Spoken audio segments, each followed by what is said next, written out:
तो hello students, आज हम पढ़ने जा रहे हैं हमारे द्विमीय ज्यामिति का भाग नंबर 6। तो अभी तक हमने भाग नंबर 5 में जो बहुत सारे उदाहरण किए थे और भाग नंबर 4 में भी उदाहरण किए थे तथा कुछ टिप्पणी भी देखी थी।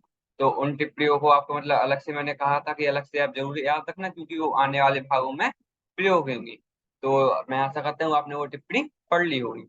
ठीक है, तो चलिए इस भाग को हम शुरू करते हैं। तो हम सबसे पहले देखेंगे कि आज हम क्या पढ़ने वाले हैं। तो आज हम एक दो तीन तीन टॉपिक कवर करेंगे। तो चलिए एक एक करके ना देखते हैं। तो सबसे पहले देखते हैं अंतरिक्ष में रेखा का समीकरण, जिसे हम बोलते हैं equation of a line in space. जैसे मुझे एक लाइन दी गई है, एक रेखा दी गई है, तो मैं उसे मतलब कैसे अंतरिक्ष में उसका समीकरण करूंगा, तो कैसे अंतरिक्ष में बताऊंगा, तो उसके समीकरण को आज हम पढ़ेंगे। फिर उसके बाद देखेंगे कि दिए गए बिंदु ए से जाने वाली तथा दिए गए सदिश बी की समांतर रेखा का समीकरण। जैसे मुझे एक सदिश बी दी गई है, एक सदिश बी दी गई है, मतलब बी आप एक तरह से समझिए, मुझे दिशा दी गई है, एक किसी भी दिशा में सदिश दी गई है और मुझे एक बिंदु दी गई है। तो उसी दिशा में उस बिंदु से जाने वाली हम दूसरी रेखा का भी अ, समीकरण देखेंगे, जिसे हम बोलते हैं equation of a line passing through a given point and a line parallel to the vector B. और उसके आखिर में हम देखेंगे टिप्पणी। तो ठीक है, तो हम टिप्पणी भी देखने वाले हैं। तो चलिए इन्हें शुरू करते हैं। तो सबसे पहले हम पढ़ते हैं अंतरिक्ष में रेखा का समीकरण, equation of a line in space. ठीक है। तो यहाँ पे देखते हैं कक्षा 11 में द्विविमीय तल में रेखाओं का अध्ययन करने के पश्चात अब हम अंतरिक्ष में एक रेखा के सदिश तथा घातीय समीकरणों को जानेंगे। और यहाँ पे हमने क्या करें, कक्षा 11 में द्विविमीय तल, यह आप पढ़ चुके हैं। कक्षा 11 में मतलब आपने पढ़ लिया था। तो उसमें अध्ययन में आपने एक रेखा की सदिश तथा वो नहीं, रेखा के अध्ययन किया था। तो अब हम उस रेखा का अंतरिक्ष में सदिश तथा कार्तीय समीकरणों को ज्ञात करने वाले हैं। तो एक रेखा अद्वितीय निर्धारित होती है यदि यह दिए गए बिंदु से दी गई दिशा होकर जाती है। मैंने आपको बता दिया कि अगर अपने हमारे पास एक बिंदु दी गई है और एक दिशा दी गई है, तो हम उससे लाइन का किसी भी रेखा का समीकरण निकाल सकते हैं।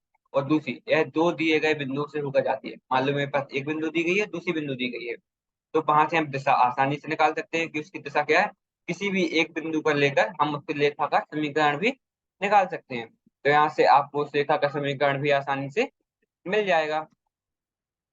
ठीक है, तो अब आगे देखते हैं। तो आगे हम पढ़ने वाले हैं दिए गए बिंदु ए से जाने वाली तथा दिए गए सदिश बी के समांतर, इसे हटा देता हूँ, के समांतर रेखा का समीकरण।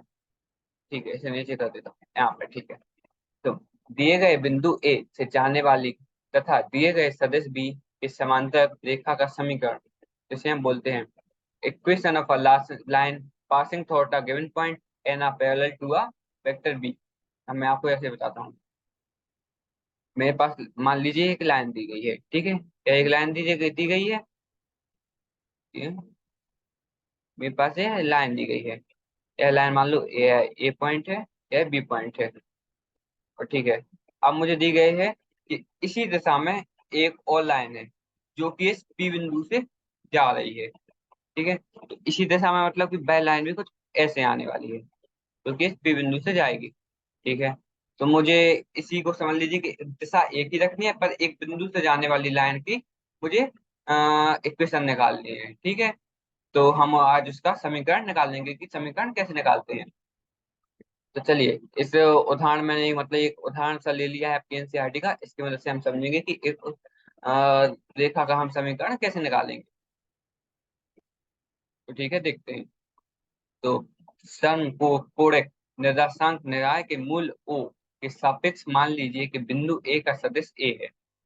ठीक है, मान लीजिए कि बिंदु ए से जाने वाली तथा दिए गए सदिश बी के समांतर रेखा एल है। मान लीजिए कि एल पर स्थित किसी स्विच बिंदु पी का स्थिति सदिश आर है। आकृति 11.4, तो 11.4 में हम पढ़ने वाले हैं। ठीक है, इसे ऊपर कर देते हैं। तो यह हमें आकृति 11.4 दी गई। अब एक एक करके हमें देखेंगे। तो पहले हमें दी गई है मूल बिंदु ओ। वो क्या है, यह रही हमारी मूल बिंदु। तो आपको एक एक चीज कैसे देखना है। तो जैसे हमें मूल बिंदु दी गई है जो कि ओ है। ओ हमारा क्या होता है, 0,0,0,0। मुझे मूल बिंदु ओ मिल गई है, ठीक है।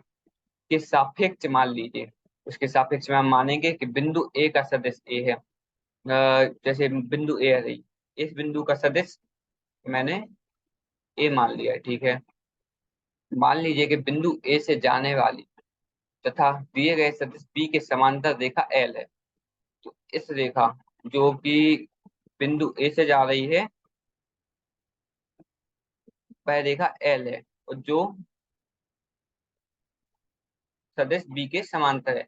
मुझे यहाँ पे सदिश बी दी गई है। अब देखिए समांतर मतलब एक ही दिशा में है। तो आप देख सकते हैं कि यह दोनों एक ही दिशा में हैं, बिल्कुल एक दूसरे से एक ही दिशा में चलती जा रही है, ठीक है। तो यहाँ पर मुझे समांतर के हिसाब से सदिश एल भी मिल गई है। तो मान लीजिए कि एल पर स्थित किसी स्विच बिंदु पी की स्थिति सदिश आर है। तो यहाँ पे पी जो कि हमें पी बिंदु दी गई है वो भी एल एल रेखा पर ही स्थित है। तो इसकी मुझे स्थिति सदिश को आर मान लिया है, ठीक है। तो इसकी स्थिति सदिश को भी हम आर मान चुके हैं। तो यहाँ से हम आगे देखेंगे कि इसका हम क्या करने वाले हैं, ठीक है। अब आगे बढ़ते हैं। तो इसको हम फिर से हटा देंगे यहाँ पर, ठीक है।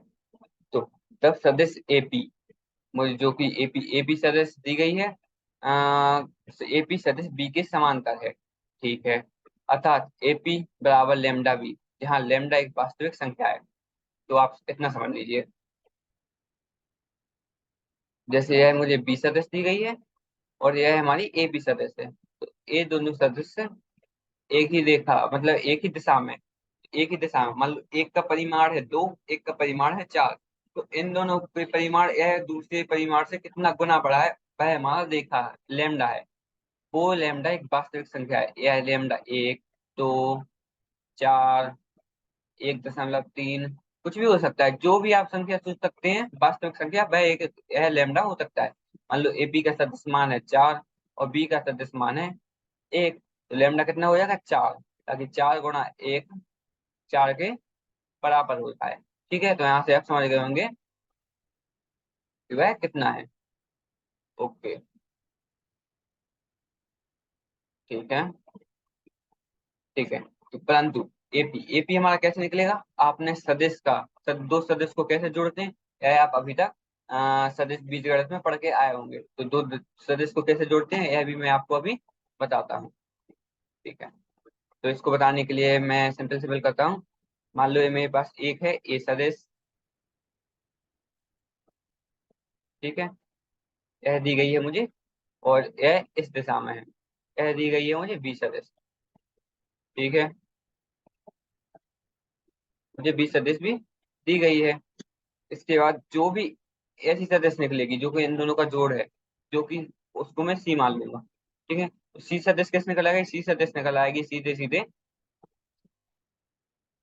ए सदस्य जोड़ बी सदस्य की मदद से, ठीक है। इन दोनों को जोड़ कर दिया मैंने, तो सीधे सीधे मुझे सी सदस्य मिल जाएगी। तो यहाँ से आप देख सकते हैं कि दो सदस्य को हम कैसे जोड़ते हैं। तो दो सदस्य को जोड़ना भी मैंने यहाँ पे बता दिया है, ठीक है। अब मैं आपको बताता हूँ कि यह जो भी हमारी इक्वेशन दी गई है यह कहाँ से आ गई, ठीक है। तो यहाँ से आप देख सकते हैं कि एपी एपी मैंने एक सीधी लाइन इस दिशा में मान ली, और फिर मुझे एक यह सदिश दी गई है, एक यह सदिश दी गई है, ठीक है। तो मैं यहाँ से क्लियरली मतलब सीधे सीधे कर सकता हूँ। आर क्या हो जाएगा, आर हो जाएगा हमारी एपी जोड़ एपी जोड़ ए वेक्टर, ठीक है। यहाँ से आप देख सकते हैं आर वेक्टर मुझे दी गई थी, आर सदिश दी गई थी, जो कि सीधे सीधे आर सदिश क्या है, आर सदिश है हमारे ओपी के बराबर, ठीक है, ओपी के बराबर है। और फिर एपी सदिश एपी के बिल्कुल जगह तो लिख दी गई है। फिर ए सदिश है हमारे ओ ए के बराबर, ठीक है।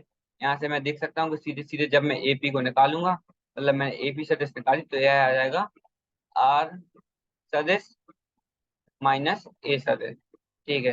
देख लीजिए, आपको सीधे सीधे मैंने बता दिया कि यह कहाँ से आ गया।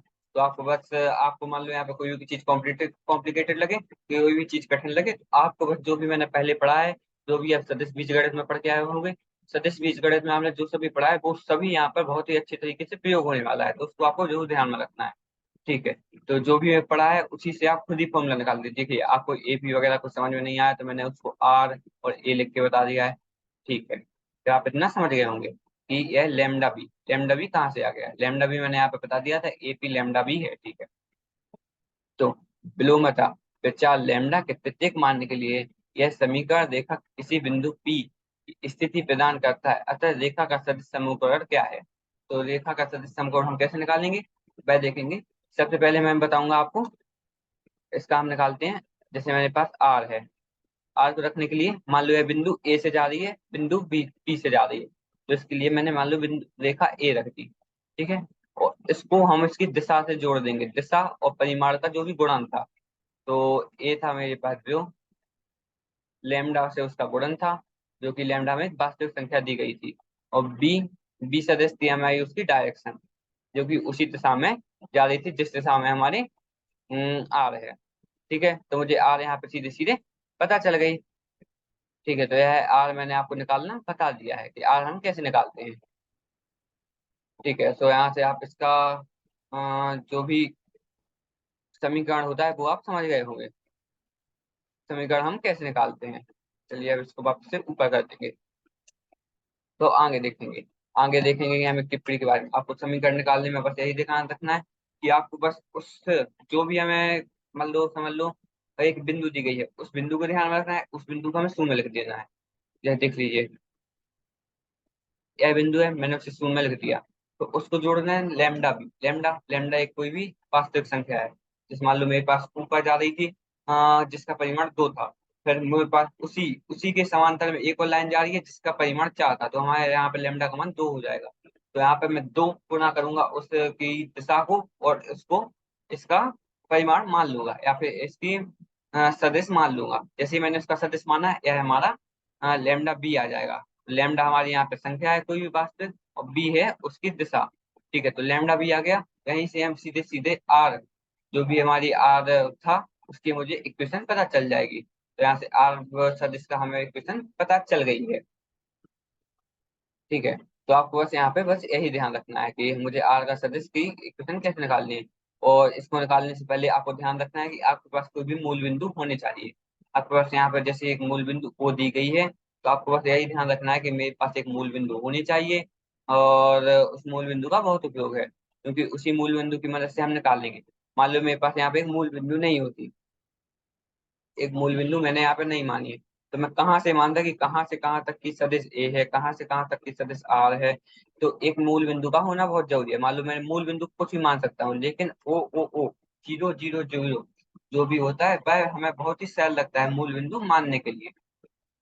ठीक है, तो यहाँ से मान लो मेरे पास कोई भी पॉइंट है पी और कोई भी पॉइंट है क्यू, तो हम उन्हें सीधे सीधे पी सदिश और क्यू सदिश मान लेते हैं, ताकि हम जो भी उदाहरण या फिर जो भी समस्या हल करते हैं उन्हें करने में हमें आसानी हो।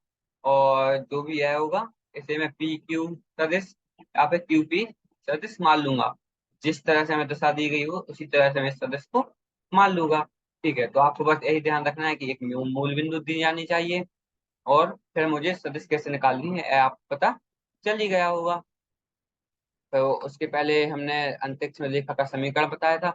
इसमें मैंने आपको बस यही ध्यान रखना है कि मुझे जब भी कोई दो चीजें दी गई हो, जैसे दो चीजें में आता है, पहली एक बिंदु दी गई हो और दूसरी दी गई हो उसकी दिशा। अगर मेरे पास एक बिंदु है एक दिशा है, तो मैं उस रेखा का समीकरण बहुत ही आसानी से निकाल सकता हूँ। या फिर मुझे दो बिंदु दी गई हो, एक बिंदु दी गई हो दूसरी बिंदु दी गई हो। अब मैं आप सोचे हो कि दो बिंदुओं से हम रेखा का समीकरण कैसे निकालेंगे। तो बहुत ही सरल है। आपको रेखा का समीकरण निकालने के लिए क्या क्या चाहिए पड़ता है। पहले चीज हमें मुझे चाहिए होती है जो कि है दिशा। दूसरी चीज चाहिए होती है एक और बिंदु। तो दिशा हम कैसे पता करेंगे। दिशा आपको बता दिया होगा, मैंने अभी पिछले शायद भाग नंबर 4 या 3 में बताया था कि जब भी आपके पास दो पॉइंट दिए हो, आप उनका डायरेक्शन रेशियो जो भी है उन्हें कैसे निकालते हैं। ठीक है, तो आपको बस डायरेक्शन कोसाइन दिक कोसाइन और समनुपात ही निकालते हैं। दिक अनुपात और दिक कोसाइन जब आप निकाल लेंगे तो उससे आपको उसकी दिशा पता चल जाएगी। दिक अनुपात दिक कोसाइन को डायरेक्शन रेशियो भी कहते हैं, तो अभी कभी कभी मैं कह दूं तो आपको कोई घबराने की बात नहीं है। ठीक है, तो दिक अनुपात और दिक कोसाइन जैसे ही आपने निकाल ली आपको दिशा पता चल गई। और दोनों बिंदुओं में से एक बिंदु आपके पास है ही, तो उसकी मदद से आप उस रेखा का समीकरण बहुत ही आसानी से निकाल सकते हैं। ठीक है, तो मैंने आपको बता दिया कि बस आपको एक बिंदु की जरूरत है और फिर सीधे सीधे दिशा की जरूरत है। जैसे आपको दिशा मिल गई, आप उस रेखा का समीकरण बहुत ही आसानी से निकाल लेंगे। तो आपको बस यहाँ पे एक जे वाली बिंदु याद रखनी है और जे वाली बिंदु याद रखनी है कि आपके पास जब दो बिंदु दी गई हो तो उससे आप दिशा कैसे निकालते हैं। क्यों, मैंने आपको बताया था कि जो हमने टिप्पणी पढ़ी थी उसका बहुत ही प्रयोग आने वाला है। जो हमने पिछली टिप्पणी पढ़ी थी वो यही थी कि दो बिंदुओं से हम उसकी दिशा जो कि दिक् कोसाइन और दिक् अनुपात उन्हें कैसे निकालें। तो चलिए, तो आखिर में हम एक और टिप्पणी पढ़ने वाले हैं। चलिए तो इसे देखते हैं।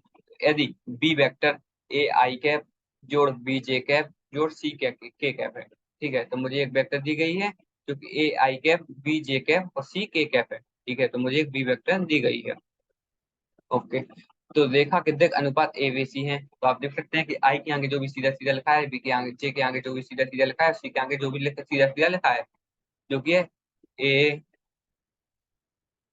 बी और सी, वो सीधे सीधे पता चल जाएंगे। तो और विलोमतः यदि एक रेखा के दिक् अनुपात ए बी सी है तो बी वेक्टर बी सदिश बराबर क्या हो जाएगा, ए आई कैप जोड़ बी जी कैप जोड़ सी के कैप रेखा के समांतर होगा यदि बी और बी वेक्टर ना समझा जाए। ठीक है, मैं इसे ऐसे बताता हूँ। मेरे पास एक लाइन दी गई है, इसके मेरे पास दिक् अनुपात क्या है, ए है, बी है और सी है। मेरे पास मान लो एक और रेखा है। ठीक है, एक और रेखा है, इसके दिक् अनुपात भी ए है, बी है, सी है। तो इसका मतलब यह है समांतर है। समांतर मतलब क्या है, समांतर मतलब से आप समझ सकते हैं कि यह दोनों एक ही दिशा में आने वाले हैं। यह भी एक दिशा में, यह भी एक दिशा में, जब तक कि बी को हम उसका परिमाण ना समझ लें। ठीक है, बी को हम उसके बी के परिमाण नहीं समझ सकते हैं कि लास्ट में बिल्कुल आखिर में दिया गया है। तो हमने यह टिप्पणी भी पढ़ ली है। तो आज हम अंतरिक्ष रेखा का समीकरण पढ़ चुके हैं, जो कि मैं आशा करता हूँ आपको समझ में आया होगा कि कैसे कैसे हम हमें जो जो दिया गया होता है हम उससे रेखा का समीकरण कैसे निकालते हैं। फिर आज हमने पढ़ा दिए गए बिंदु ए से जाने वाली तथा दिए गए सदिश बी के समांतर रेखा के समीकरण।